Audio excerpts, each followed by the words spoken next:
Halo sahabat Komsos Setanah Air, jumpa lagi bersama saya di channel Komsos Paroki Santo Yosef Fakfak dalam acara Bincang Singkat Sahabat Komsos. Kali ini saya sudah berada dengan orang yang paling spesial dan paling keren di Paroki Santo Yosef Fakfak.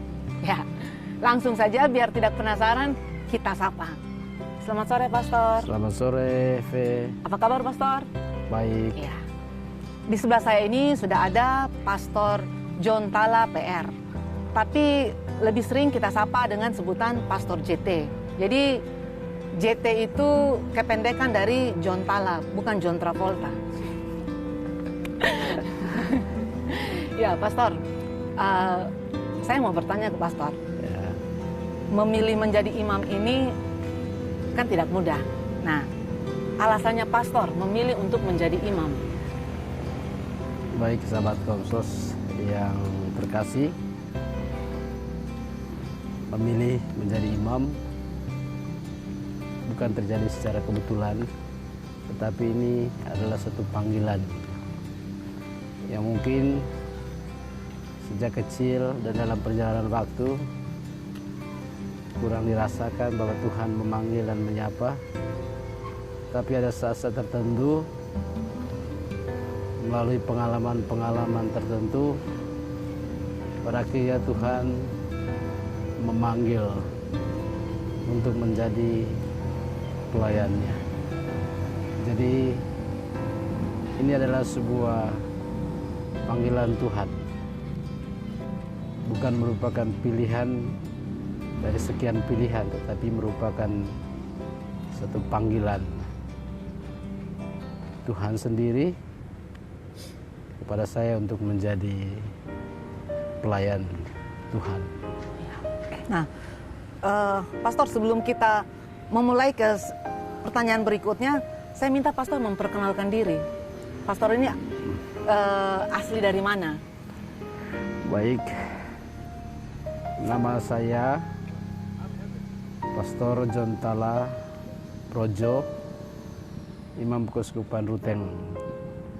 Berasal dari salah satu kampung di Manggarai Timur, Kampung Bukir, Kabupaten Manggarai, dan saya Imam Keuskupan Ruteng. Halo, sahabat Komsos di Manggarai. Di sebelah saya orang Manggarai. Ya Pastor, kalau di dalam keluarga Pastor ini anak keberapa dari berapa bersaudara? Saya anak yang ke-15 dari 17 bersaudara. Wow, luar biasa. Anak ke-15. Luar biasa memang. Ya. Nah Pastor, setelah Pastor menentukan pilihan untuk menjadi seorang imam, itu dukungan dari keluarga bagaimana? Keluarga sangat mendukung saya untuk menjadi imam. Bukan hanya saya, tetapi dalam keluarga kami ada 11 orang laki-laki dan orang tua, ayah dan ibu. Sejak kecil dulu dia selalu memberi motivasi kepada kami untuk menjadi imam. Ya sekurang-kurangnya mengenyam pendidikan di seminari. Dan memang terbukti kurang lebih ada 4 orang saudara saya yang laki-laki, mereka sempat masuk di seminari sampai seminari tinggi, tapi tahu pada akhirnya mereka memilih jalan lain. Dan untuk saya sendiri, yang sebenarnya bukan melalui pendidikan seminari murni, tetapi dalam perjalanan waktu, pada akhirnya saya memutuskan untuk masuk ke seminari tinggi. Bukan melalui proses seminari menengah, tapi langsung di seminari tinggi. Dan orang tua sangat mendukung. Dan itu menjadi kerinduan dan harapan orang tua serta doa terus. Jadi istimewa doa. Orang tua mempunyai pandangan yang menurut saya sangat luar biasa ya. Bahwa salah satu persembahan yang termahal yang mereka berikan itu adalah anak yang terbaik. mereka mengatakan bahwa kami tidak punya uang untuk persembahkan buat Tuhan. Tapi yang kami bisa persembahkan kepada Tuhan adalah anak-anak kami. Kalau memang Tuhan berkehendak memanggil menjadi imam, dan doa mereka ya terwujud dalam diri saya menjadi imam. Jadi doa mereka terkabul ya? Ya. Berarti Pastor, kalau mau dilihat berarti selain karena memang sudah panggilan, itu dukungan dari keluarga itu yang terutama ya? Ya, yang terutama dari keluarga. Apa istilahnya? Mempermulus jalan untuk menjadi seorang imam. Nah, Pastor, kalau pendidikan sendiri, mungkin Pastor bisa bercerita sedikit pendidikan Pastor sampai menjadi seorang imam. Perjalanan panggilan saya menjadi imam itu sangat panjang. Setelah menempuh SD, SMP dan SMA di luar seminari, saya melanjutkan pendidikan katekis sekolah tinggi kateketik STKIP Ruteng, kurang lebih selama 4 tahun. Selesai pendidikan STKIP, pendidikan di STKIP, saya melamar diri di Biara Kapusin di Pematang Siantar, dan saya sempat masuk di postulat Mela di Sibolga kurang lebih selama 6 bulan. Dalam perjalanan waktu 6 bulan, saya merasa bahwa pilihan saya belum tepat.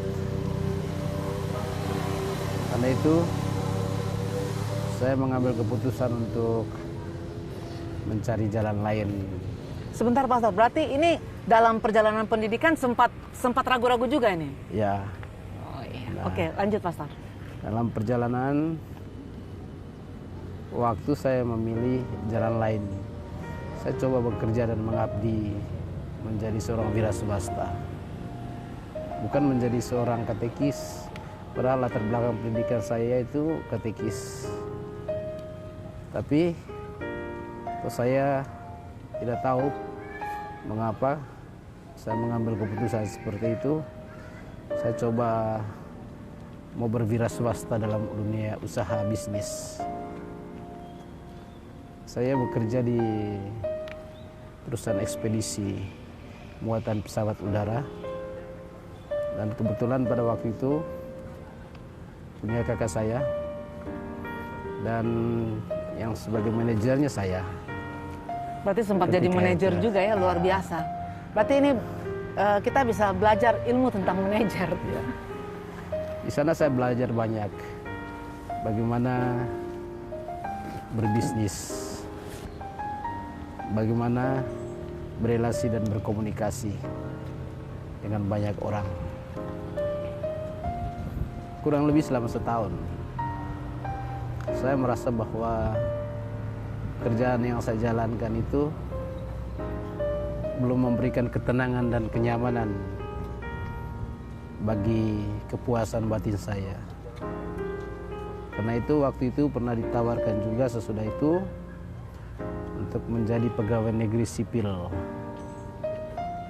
di Nusa Tenggara Barat, di NTB, tepatnya di Departemen Agama.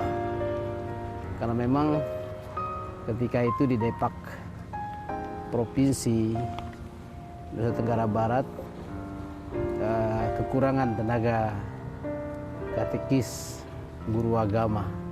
Dan kebetulan di kantor agama ada beberapa pegawai Katolik yang pensiun, dan saya diminta untuk mengabdi di sana menjadi pegawai negeri sipil. Saya sempat menerima tawaran itu.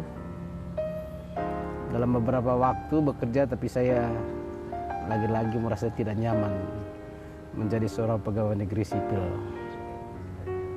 Ini merasa tidak nyamannya karena apa, Pastor? Apa Ya. lingkungannya, apa ini persoalan batin ini? Ini kan kita bekerja tentu harus mendengarkan suara hati juga. Harus pekerjaan itu memberikan kepuasan. Bukan untuk diri kita sendiri tapi juga untuk orang lain. Nah, memang ketika menjadi pegawai negeri sipil mengabdi banyak orang. Tapi untuk saya secara pribadi, saya merasa belum terlalu nyaman. Sehingga ketika itu saya mengambil keputusan untuk memilih kembali kepada profesi saya sebagai seorang katekis. Karena itu saya kembali dari NTB ke NTT, tepatnya di salah satu paroki di kampung, dan saya mengabdi di situ sebagai seorang katekis kurang lebih selama 1 tahun. Hari-hari saya berjalan kaki dari kampung ke kampung untuk mengunjungi umat, memberikan pembinaan, persiapan komuni, pernikahan, singkatnya persiapan-persiapan dalam kaitan dengan penerimaan sakramen. Itu yang saya jalankan. Saya merasa nyaman dengan pekerjaan itu, walaupun mungkin dari segi finansial tidak memberikan kepuasan, tetapi untuk batin saya merasa tenang dan nyaman dengan tugas panggilan menjadi katekis. Tapi dalam perjalanan waktu juga saya merasa bahwa untuk menjadi katekis dan melayani umat belum terlalu sepenuhnya. Akan menjadi penuh apabila menjadi imam sesuai dengan keinginan niat saya pada masa kecil ketika itu. Maka saya berterima kasih kepada almarhum Uskup Edwardus Salson. Saya melamar untuk menjadi seorang calon imam Keuskupan Ruteng, dan beliau ketika itu menerima saya untuk menjadi calon imam, dan saya melanjutkan pendidikan di tahun orientasi rohani di Maumere 1 tahun. Sesudah tahun orientasi rohani di Maumere 1 tahun, saya melanjutkan pendidikan di Seminari Tinggi Santo Petrus Rite Piret dan mengambil pendidikan filsafat di STFK Ledelero, Sekolah Tinggi Filsafat Katolik Ledelero. Nah, sebelum menjalankan tahun orientasi pastoral, ketika itu saya menarik diri keluar dari calon frater. Berarti masih ragu-ragu lagi? Ya. Tapi setelah itu saya bercerita banyak dengan almarhum Monsinyur Edwardus Salson. Dia memberikan begitu banyak peneguhan dan kekuatan. Pada akhirnya saya diperbolehkan untuk masuk kembali menjadi calon imam. Karena itu waktu sesudah menyelesaikan Sekolah Tinggi Filsafat Katolik di Ledelero, Uskup menempatkan saya untuk menjalankan tahun orientasi pastoral di salah satu paroki di Keuskupan Ruteng, yang harusnya 1 tahun, tetapi dalam perjalanan waktu menjadi 2 tahun. Setelah 2 tahun menjalankan tahun orientasi pastoral, saya melanjutkan pendidikan untuk teologi di Ledelero. Tetapi sampai di Ledelero kurang lebih selama 1 tahun, kemudian saya minta mengundurkan diri lagi. Ya, karena ada beberapa hal yang mendasar dalam refleksi saya. Maka Sesudah itu saya kembali berbicara dengan almarhum Uskup Monsinyur Edwardus Langsung ketika itu, dan beliau masih memberikan kesempatan kepada saya untuk memilih jalan panggilan hidup menjadi imam. Maka atas komunikasi dengan Monsinyur Hilarion Datus Lega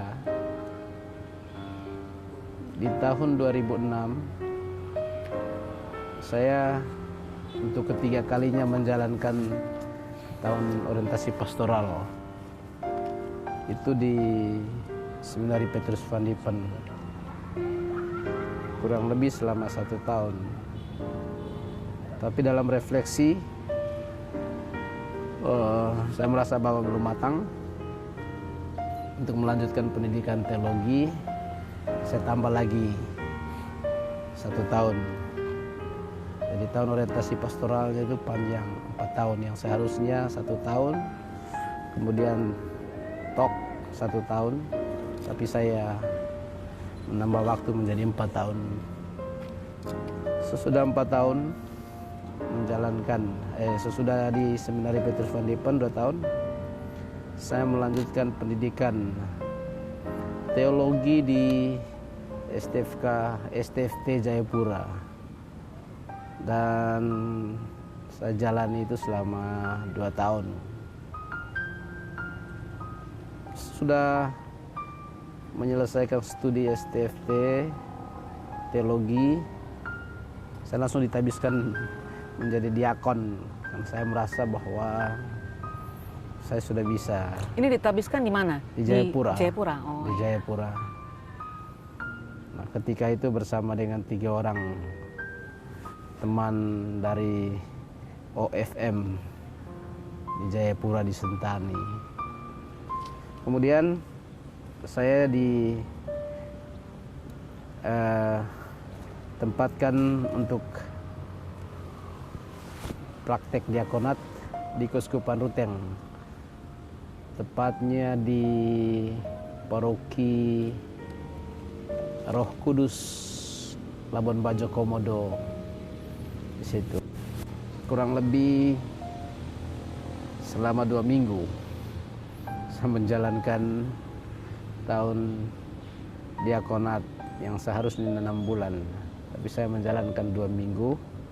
Kemudian 2 minggu berikutnya bersama dengan 20-an imam yang lain kami ditabiskan di Katedral Ruteng oleh Monsinyur Vincentius Patokota. berarti Di tahun 2009.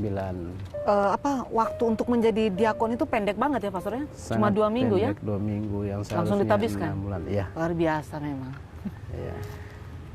Nah, sesudah itu di tahun 2009 ditabiskan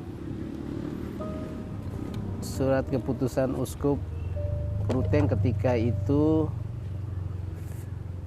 administrator ya, karena almarhum ketika itu sudah meninggal, maka wewenang itu diberikan kepada administrator. Sudah ditabiskan, saya ditempatkan diperbantukan di Keuskupan Manokwari Sorong. Dalam SK-nya itu 2-3 tahun di katedral. Berarti kalau sekarang udah berapa tahun?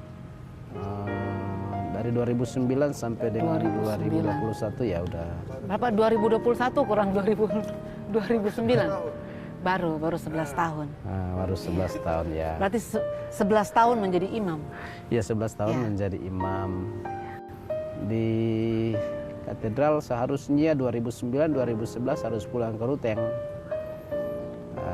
Tetapi karena komunikasi administrator dengan Bapak Uskup Keuskupan Manokwari Sorong, maka saya diperpanjang ya, kurang lebih di katedral 5 tahun. Sudah menjalankan karya pastoral sebagai imam di katedral Keuskupan Manokwari Sorong, saya diberi tugas yang baru di Fak-Fak. itu di tahun 2013. 2013 itu di paroki Santa Bernadette Mamur, kurang lebih selama 3 tahun. Kemudian saya pindah tugas di paroki Santo Yosef dari 2016 sampai dengan hari ini. Ya, jadi sahabat Komsos di mana saja berada, saya punya sedikit cerita tentang Pastor John. Pastor John Tala ini sudah 3 tahun di paroki Santa Bernadette Mamur, tapi saya belum pernah kenal yang nama Pastor John itu yang mana. Satu ketika setelah Pastor John menggantikan Romo Ishak Bame di Santo Yosef, ketika bertemu itu kesan pertama saya kepada Pastor John itu gini, pastor ini kenapa orangnya kayak malas-malas tahu, kayak cuek-cuek, sok jaim. Jadi dengan sendirinya, pastor ini kayak macam bagaimana begitu. Tetapi itu yang disebut kalau tak kenal maka tak sayang. Jadi seiring berjalannya waktu ternyata Pastor John lah yang membuat saya rajin masuk gereja dan juga keluarga. Kalau tidak, kita juga masuk kategori umat Napasku, Natal Pasca kunci tahun. Jadi kalau itu memang pengalaman saya pertama kali bertemu dengan Pastor John. Nah ini Pastor, pertanyaan yang paling mendasar. Sebagai imam Katolik, spiritualitas yang Pastor pegang di dalam pelayanan itu apa? Saya Imam Projo, kembali kepada Yesus Kristus sebagai spiritualitas dalam pelayanan saya, di mana Yesus itu mempunyai banyak waktu dia untuk berjalan-jalan dan berkomunikasi dengan umat. Ketika dia duduk dan punya waktu bersama dengan umat, banyak hal yang dipelajari, yang didapatkan dari umat. Maka untuk saya secara pribadi, ya, roh Kristuslah yang menjadi landasan bagi saya dalam menjalankan tugas karya pastoral sebagai imam. Ya. Nah, pastor ini kan sudah kurang lebih 5 tahun di paroki Santo Yosef Fakfak. Kalau kita boleh melihat banyak sekali terobosan-terobosan, gebrakan-gebrakan baru yang Pastor John buat di paroki Santo Yosef Fakfak. Nah ini, pastor ini menggunakan konsep apa sih? Atau mungkin ada trik-trik jadi umat itu jadi aktif itu. Kalau mau kita lihat kan sekarang gereja selalu penuh. Mau COVID dan tidak COVID, gereja selalu penuh dan selalu ramai. Ini mungkin pastor punya trik-trik gitu.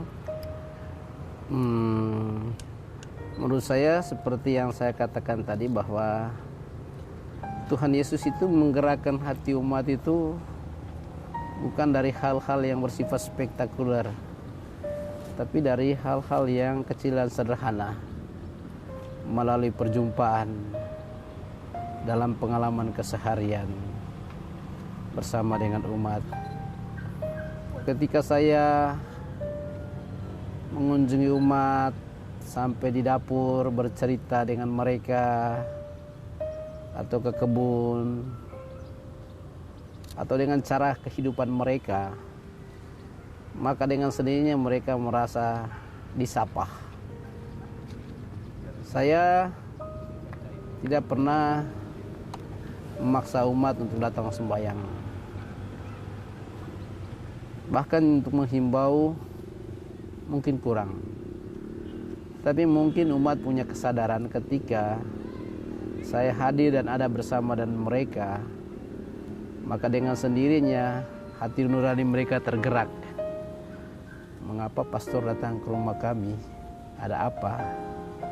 Nah, disinilah muncul satu refleksi dari dalam diri mereka, dan membuat mereka pada akhirnya menyadari diri bahwa mereka sebagai orang Katolik yang punya tugas dan tanggung jawab sendiri, dan salah satunya adalah mereka harus berdoa dan ke gereja.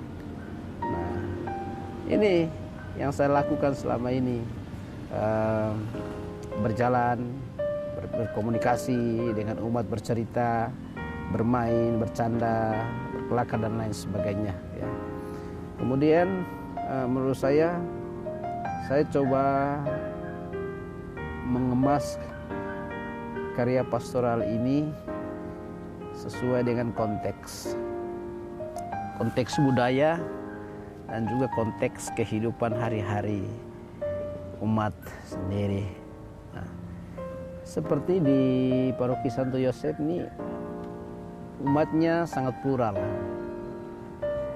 berasal dari berbagai latar belakang suku dan juga kebudayaan. Menarik sekali, tempat tinggal umat di Paroki Santo Yosef ini semacam sudah dipetahkan ya.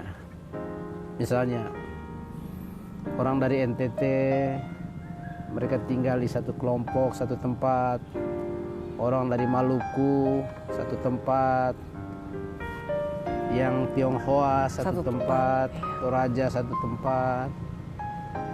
Masing-masing dengan kekhasan dan gaya hidupnya yang mungkin dibawa dari kampung halaman dan mereka hidupi di sini dan mereka hayati. Nah, ini sebenarnya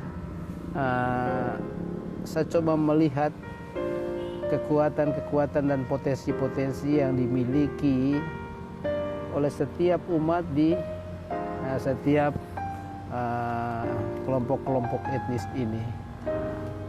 Nah, dari situ saya coba mengembangkannya ya dengan berbagai kegiatan karya pastoral ya.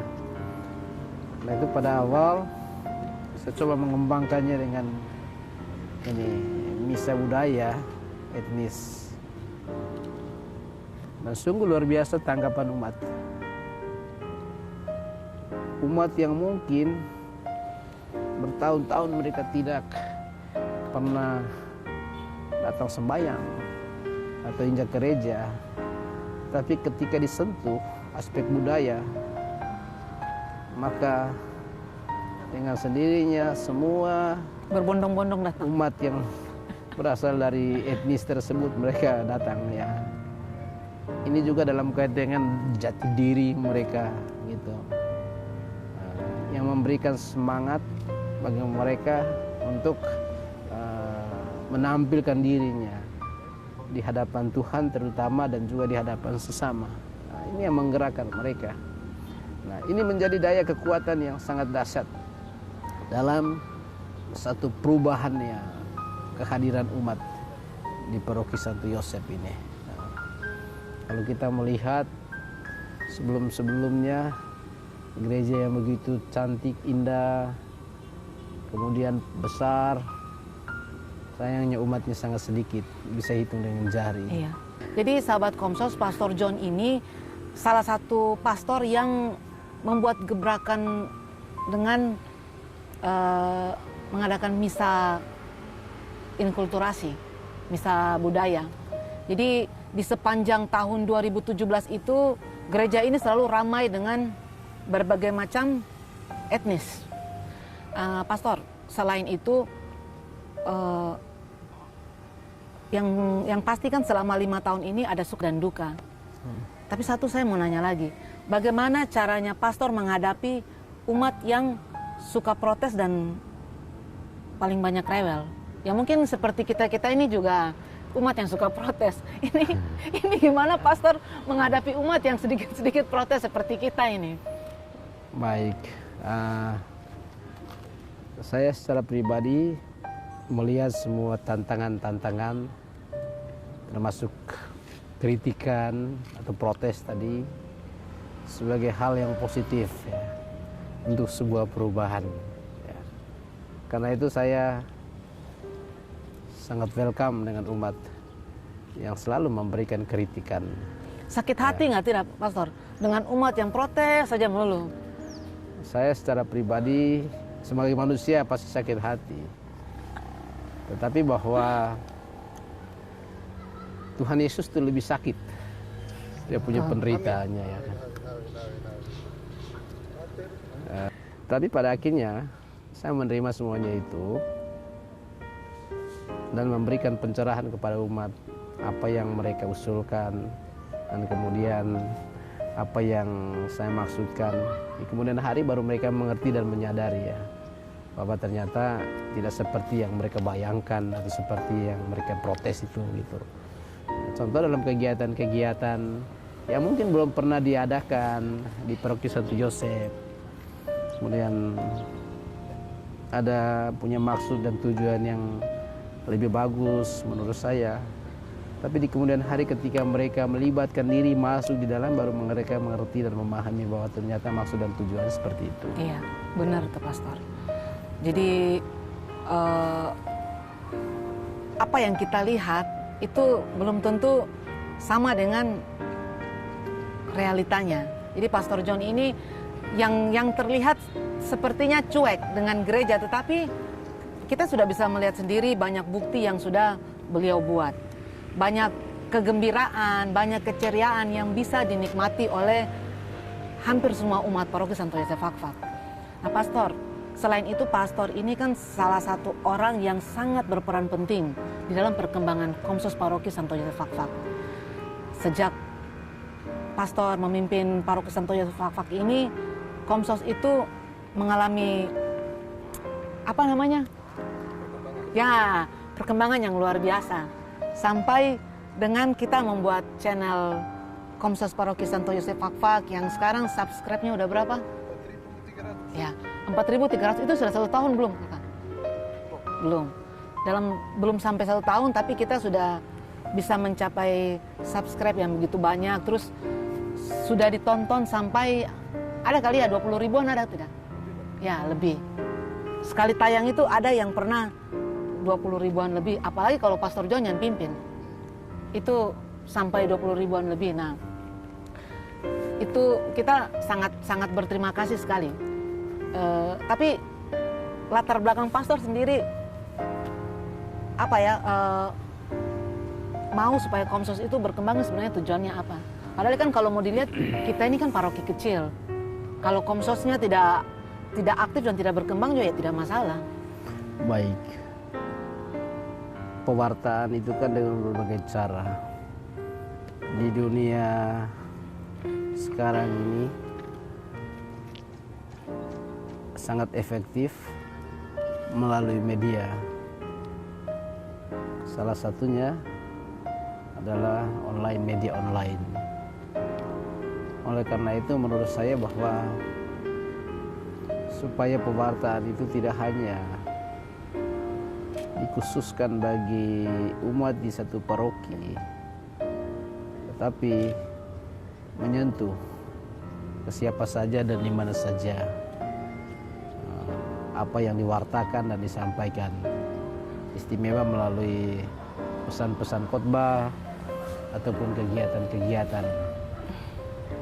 Apalagi saya melihat bahwa dunia sekarang ini adalah dunia digital. Maka mau tidak mau gereja, dalam hari ini paroki, dia harus masuk dan mengambil bagian dalam proses perkembangan teknologi. Dan saya berterima kasih kepada rekan-rekan Komsos di Paroki Santo Yosef yang sangat luar biasa ini, yang memiliki kemampuan yang mumpuni. Menurut saya sangat luar biasa. Orangnya hebat-hebat, orang Komsos, karena mereka sangat mengerti dan memahami dunia IT. Ya. Mungkin basic atau latar belakang mereka, teman-teman Komsos di Paroki Santo Yosef ini yang membuat Komsos Paroki Santo Yosef ini menjadi lebih hidup, ya, dan sungguh berkembang pesat, ya, gitu.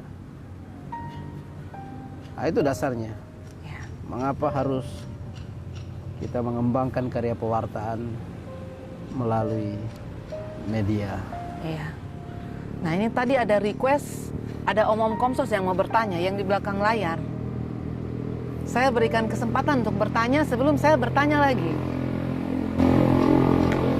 Pastor, terkait dengan kelompok kategorial, bagaimana pastor bisa mensiasati kelompok-kelompok kategorial sehingga kalau kita lihat beberapa hari terakhir ini bisa berjalan dengan sangat bagus. Baik, Om Bram, terima kasih. Sini kakak. Salah satu pemetaan potensi-potensi yang ada dalam diri umat ada melalui kelompok-kelompok gitu. Salah satunya kelompok kategorial. Nah, kelompok-kelompok kategorial ini sangat penting menurut saya. Karena mengapa dibuat secara kategorial? Dari segi umur, dari segi pekerjaan, kemudian dari segi keinginan dan kepentingannya, gitu. Ada kesamaan-kesamaan seperti itu, maka kelompok-kelompok ini harus dibentuk. Dan justru komunitas mereka, kelompok-kelompok ini adalah kelompok komunitas basis yang menjadi dasar untuk bisa menghidupi gereja paroki yang lebih besar ini. Yang pertama tentu keluarga. Itu komunitas basis, bapak, ibu, anak. Kalau keluarga di dalamnya mereka betul-betul menghidupi semangat Injil dan menyadari tugas dan tanggung jawab sebagai orang Katolik, maka mereka pasti akan menjadi aktif dan berpartisipasi di gereja dalam berbagai kegiatan. Nah, demikian pun juga kelompok-kelompok kategorial lain yang kita bentuk. Misalnya kelompok Misdinar. Kelompok Santo Yosef ini sungguh sangat aktif dan luar biasa menurut saya beberapa tahun terakhir ini, dengan berbagai kegiatan-kegiatan yang sebesar, kegiatan yang besar yang kita buat, ya. Bisa ya mengumpulkan anak dalam jumlah ratusan orang, ratusan anak. Karena memang di Paroki Santo Yosef ini anak-anak sangat banyak sekali. Istimewa anak-anak yang belum terima komuni. Berarti yang sekami itu ya? Ya, sekami. Ya. Mereka itu termasuk yang sudah komuni juga lah, yang masih tingkat SD. Mereka gabung dalam kelompok sekami sampai dengan SMP. Anak-anak yang belum komuni, saya punya kebiasaan itu untuk memberikan tanda salib kepada anak-anak ya setiap sudah misa. Sambil saya menghitung dan memberikan tanda salib, saya biasanya hitung. Itu sampai dengan 500 orang. Luar biasa. Setelah datang sembahyang. Anak usia dini. Anak-anak usia dini, iya benar. Sampai 500 orang. Wah, sangat banyak sekali nih. Dia yang belum terima komuni. Tidak terhitung dengan anak-anak yang sudah menerima komuni, anak SD sampai dengan kelas 2 SMP, 3 SMP. Nah, mereka ini gabung dalam wadah sekami. Memang sekami ini sudah dibagi lagi lah. Yang SD masuk di sekami, kemudian SMP dan SMA masuk di remaja Misdinar. Gitu. Masuk di kelompok Misdinar. Kemudian OMK, orang muda Katolik. Orang muda Katolik. Nah, kemudian kelompok-kelompok lain lagi seperti kelompok-kelompok doa. Yang ada di paroki ini. Om Natong. Saya pastor. Mungkin pastor bisa lihat greenhouse sana. Mungkin saya pernah baca, biasanya disebut itu ekopastoral. Ekopastoral ya. Kira-kira mungkin pastor bisa memberi gambaran sedikit apa itu ekopastoral dan bagaimana kita mengembangkannya ke depannya seperti apa begitu, pastor. Baik. Dalam pengembangan sosial ekonomi PSE dikembangkan juga apa yang disebut dengan ekopastoral, di mana pastoral yang berbasiskan penghijauan pertanian. Karena itu dihimbau kepada umat untuk selalu menjaga keharmonisan alam ini, ya, di samping untuk menjaga bumi supaya lebih sejuk, tapi juga Bumi tetap muda. untuk menghidupi kehidupan kita manusia dari hasil bumi. Di Paroki Santo Yosef, ekopastoral yang dikembangkan oleh orang muda Katolik bersama dengan Komsos ini menurut saya sangat luar biasa ya, karena ini adalah satu langkah yang baik untuk pendidikan anak-anak orang muda Katolik, tapi juga keluarga-keluarga, supaya ini tidak hanya dibuat di paroki, di gereja, menjadi sebuah gerakan bersama apabila ini dibuat di setiap keluarga. Nah, ketika dibuat di setiap keluarga maka sangat membantu perekonomian keluarga gitu.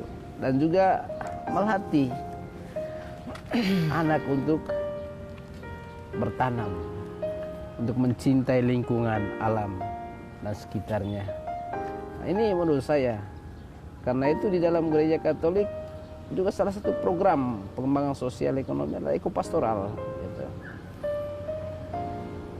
Dan ini di Keuskupan Bandung sangat kelihatan sekali pengembangan ekopastoral, dan yang menangani adalah pastor, menangani pastor. Menurut saya kita belajar banyak dari Keuskupan Bandung dan juga keuskupan lain yang mungkin tidak kita tahu, tapi bahwa mereka mengembangkan ekopastoral dengan konsen, termasuk juga di Timika. Jadi nanti habis ini saya mau request ke Om Komsos, di samping rumah saya itu ada lahan kosong. Mungkin bisa dibikin yang seperti itu. Ya, mungkin pertanyaan berikutnya, Om Doni.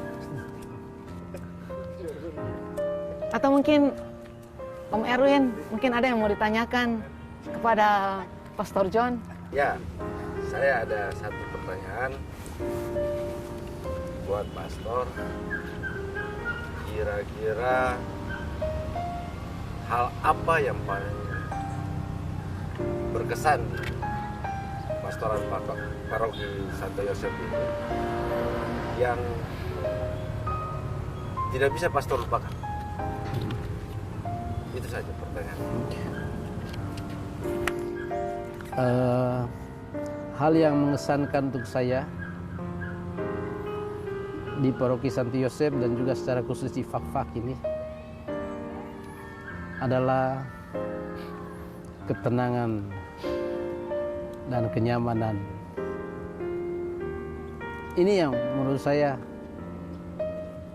jarang saya jumpai di tempat lain, di kabupaten lain. Saya rasa Kabupaten Fak-Fak secara khusus Paroki Santo Yosef ini umatnya sangat baik, sangat lembut, Asik, seperti kita ini. taat, sangat lembut, sangat taat, dan kekeluargaannya serta toleransi sangat tinggi. Ini yang membuat saya nyaman dan betah di Fak-Fak, secara khusus di Paroki Santo Yosef. Jadi hal-hal seperti inilah ya, yang membuat karya pastoral di Paroki Santo Yosef ini berkembang, karena sudah memiliki potensi dan juga ada semangat dalam diri umat. Ya, saya kembali ke Kakak Bram, karena Kakak Bram dari tadi itu sudah ayo cepat. Oke, Pastor, satu lagi, Pastor. Terkait dengan Paroki Santo Yosef Fak-Fak. Dari dulu sudah memilih Paroki Santo Yosef Fak-Fak, Santo Yosef. Mungkin Pastor bisa berpesan juga bahwa spiritualitas dari Santo Yosef yang begitu besar, yang begitu agung, agar mungkin kita lebih paham lah bahwa jangan sampai hanya sekedar nama Paroki Santo Yosef, tapi umat tidak paham terkait dengan spiritualitas dari Santo Yosef sendiri. Baik. Santo Yosef itu dia dirayakan di tanggal 19 Maret. Itu bertepatan dengan ulang tahun saya 19 Maret. Wih, luar biasa ya. Selamat ulang tahun dulu ya. Ya. Berarti ini sudah Sehingga setiap digariskan. tahun ketika merayakan pesta Paroki Santo Yosef, saya juga merayakan hari ulang tahun bersama dengan Haleluya. itu ya. Spiritualitas Santo Yosef itu sangat luar biasa ya. Yang pertama, menurut saya, dia adalah seorang yang rendah hati. Kerendahan hati yang ditunjukkan oleh Santo Yosef sungguh membuat dia kemudian melahirkan karya-karya besar yang walaupun secara publikasi dia tidak nampak, sangat tenggelam namanya, yang ditampilkan Bunda Maria. Bahkan mungkin dalam dunia pendidikan, mata kuliah itu tidak ada mata kuliah Yosefologi. Yang ada tuh hanya Mariologi, Kristologi, Teologi, tapi Yosefologi tidak ada. Ilmu tentang Santo Yosef. Ilmu Santo Yosef itu hanya ditemukan di lapangan, di tengah kehidupan umat. Karena Santo Yosef itu pendidikannya dia di Universitas Kehidupan. Universitas Kehidupan. Universitas Kehidupan Tempatnya itu di cari lapangan. jalan sendiri. Ya. Itu dia berada di lapangan, di tempat-tempat umat menanam pala, di tempat-tempat tukang sensor kayu, di tempat-tempat mebel, di tempat cuci mobil. Singkatnya, pekerjaan secara fisik itu dia sungguh gelut dan dalami. Tapi melalui karya dan kerjanya, dia sebenarnya mengungkapkan nilai iman yang sangat mendalam, bahwa karya pekerjaan merupakan salah satu bentuk doa yang dipersembahkan oleh Santo Yosef. Karena itu setiap pekerjaan apapun yang dilakukan oleh Santo Yosef itu memiliki makna religius. Bukan sekedar kerja untuk mendapatkan uang, mendapatkan hasil, tetapi kerja untuk memuliakan Tuhan. Nah, ini nilai lebih yang dimaknai oleh Santo Yosef. Dengan demikian, maka umat Paroki Santo Yosef kalau mau menghidupi dan menghayati spiritualitasnya adalah dengan memaknai pekerjaan yang mereka lakukan sehari-hari. Dan itu harus ditunjukkan dalam kehidupan kebersamaan, dalam persekutuan, di lingkungan, dan juga di paroki. Ketika ada kerja-kerja di paroki, ya, mau tidak mau menjadi bagian dari spiritualitas paroki dan juga menjadi bagian dari spiritualitas umat. Maka umat harus mengambil bagian di dalam kerja-kerja apapun, seperti kerja bakti, dalam pembangunan pastoran, dan juga dalam kegiatan-kegiatan yang lain. Ini hemat saya.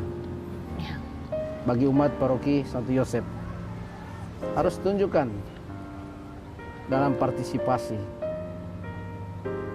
kerja kebersamaan, sehingga kerja itu tidak dilihat hanya untuk mendapatkan makan minum atau untuk kehidupan, tetapi mempunyai nilai religius. Terima kasih, Pastor. Ya, jadi seperti tadi pesan Pastor John, kerja itu bukan hanya untuk makan minum, tetapi untuk religius. Oh ya, nah Pastor, yang terakhir, mungkin Pastor bisa memberikan motivasi atau semangat kepada umat Paroki Santo Yosef Fakfak, khususnya kaum muda, supaya mungkin bisa kembali aktif ke gereja. Baik, di mana-mana orang muda Katolik itu hampir ya, yang menjadi tantangan bagi mereka adalah keterlibatan dan partisipasi dalam kaitan dengan ibadah atau misa. Ya. Tapi kalau kegiatan-kegiatan yang bersifat tur, wisata weekend, pasti Nomor 1. orang muda Katolik itu pasti selalu aktif. Nah, di sini menurut saya kepada orang muda Katolik di Paroki Santo Yosef dan juga orang muda Katolik pada umumnya, bahwa Andalah penerus gereja Katolik. Andalah pewarta-pewarta yang kemudian menjadi tulang punggung gereja. Karena itu, pertama-tama yang menjadi motor penggerak dan kekuatan bagi orang muda Katolik adalah Ekaristi. Ekaristi memberikan daya kekuatan untuk bisa melakukan karya-karya besar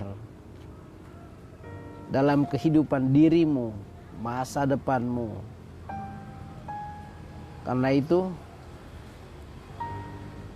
pada kesempatan ini saya mengajak orang muda Katolik, mari selalu mengambil bagian dalam kegiatan bersama secara khusus dalam perayaan-perayaan ibadat, baik Ekaristi maupun Sabda, di gereja maupun di lingkungan dan secara khusus di keluarga dan pribadi. Karena tantangan dan kesulitan dalam perjalanan waktu begitu banyak menghadang Anda, maka yang menjadi kekuatan bagi Anda adalah Tuhan sendiri. Ini menurut saya yang mesti dicamkan oleh rekan-rekan orang muda Katolik. Tanpa doa, hidup terasa hampa. Melakukan kegiatan dan aktivitas tanpa melihat Tuhan, tanpa berjalan bersama Tuhan, semuanya tidak menjadi bermakna, tidak akan bermakna. Tetapi apabila bersama Tuhan, sekecil apapun pekerjaan yang kamu jalankan akan menjadi lebih bermakna dan membekas dalam kehidupanmu, serta membentuk dirimu menjadi seorang manusia yang sejati, manusia yang beriman. Itu harapan saya kepada rekan-rekan orang muda Katolik.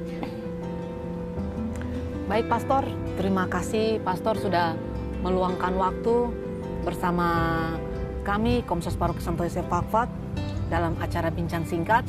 Terima kasih juga sudah berbagi pengalaman dan juga motivasi kepada kami semua. Demikianlah Bincang Singkat sahabat Komsos. Tetap tonton channel YouTube Komsos Paroki Santo Yosef Fakfak. Jangan lupa like, komen, dan subscribe. Dadah. Oke, kita foto.